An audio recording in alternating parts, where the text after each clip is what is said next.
Prema svemu sudeći, ovo bi moglo biti zadnje obrezivanje stabala višnje maraske koje su u vlasništvu Vlade Brkića iz Škabrnje. On je bio jedan od kooperanata zadarske maraske. Većinu ubranih plodova uspio je uz mnogo muke i neizvjesnosti prodati po tržnicama.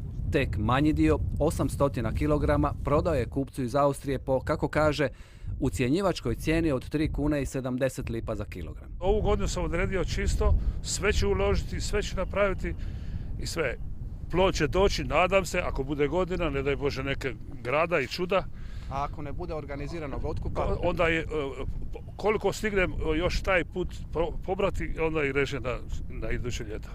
Znači, nećete više čekati? Neću više čekati, nemam se na koga osloniti.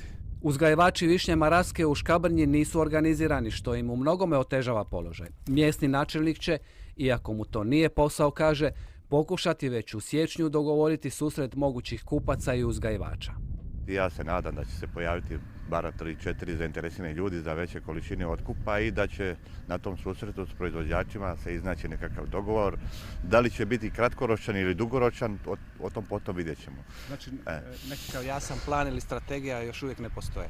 Ne, osim ove mogućnosti, lani sam vidio, znam da su komentari u Austriji bili vrhunski. U protivnom, broj uzgajivača sigurno će se smanjiti, a mnoga stabla završiti ovako.